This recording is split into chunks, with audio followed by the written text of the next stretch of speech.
20 seconds, literally 20 seconds after I sent out that statement, I was locked out of access to my email account, my AOL, my provider.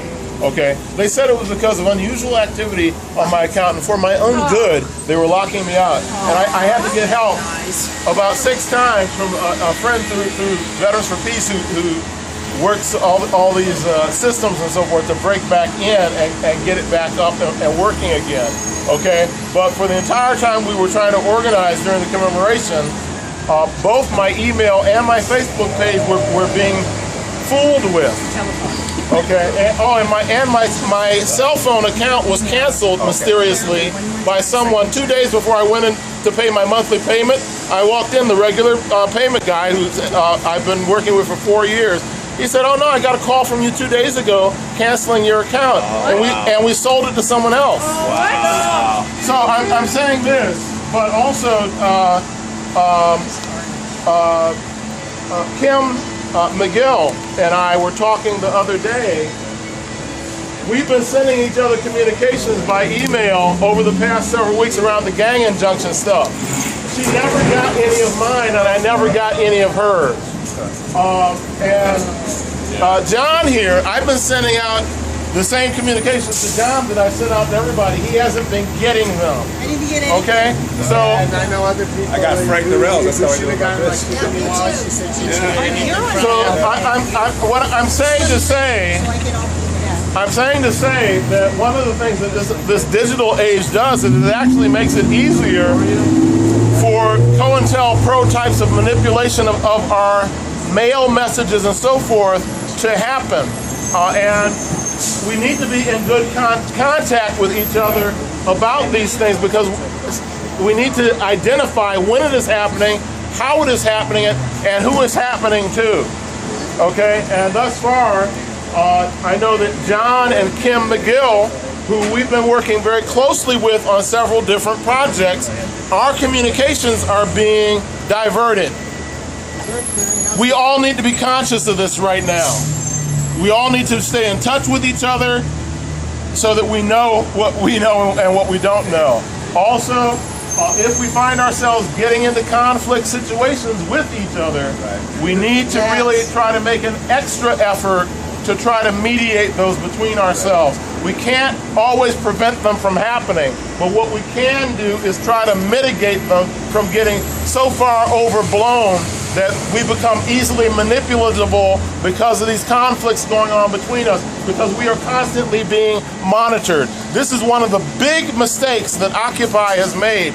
The Occupy activists have been banging each other over the head on the internet and on Facebook for the past year and a half, and they're taking all their frustrations out on each other, and all their differences are becoming the means of making each other the enemy, and they're doing it all on the internet. And this is beyond stupid. Right. Okay?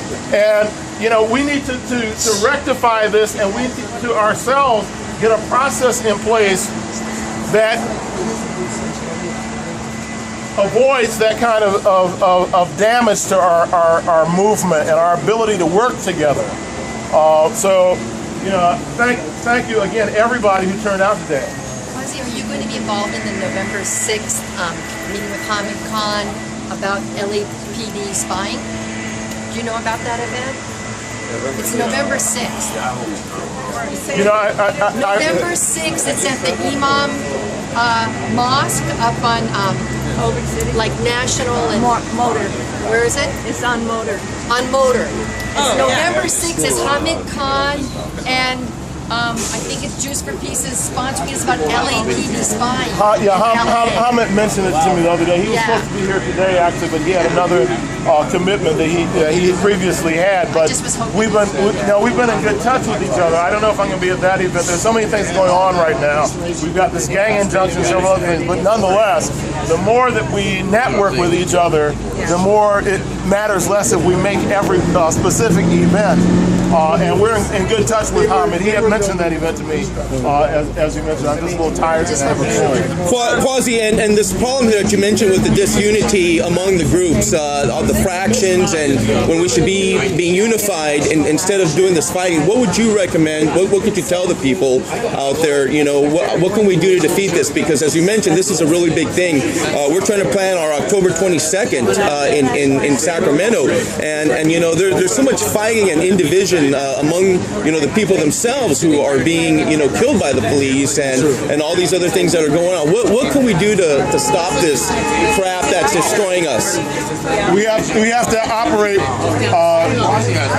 with a higher sense of values. One of the things lacking in a lot of political groups is they're not really developing themselves much around a value base. They may have a political line, but they don't have a value base. And people who operate without a value base are bound to disintegrate basically into a lot of the pettiness that's been inculcated in all of us by this society.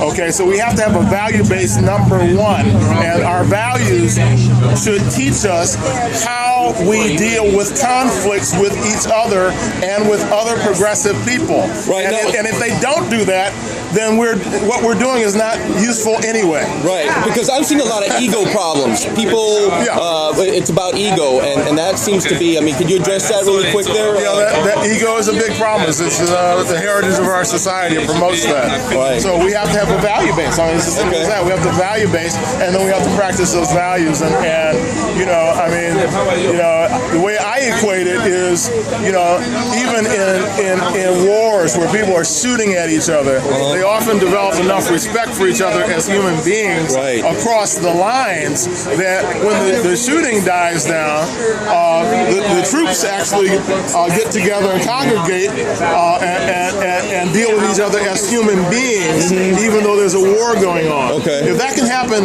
in the midst of a war, why is it that people who are supposed to be on the left who want to change things can't do it, you know, short of that? I mean, there's really no excuse. So, you know, it's the value base. Valueless politics lead people into that behavior. That's the fucking problem. All right.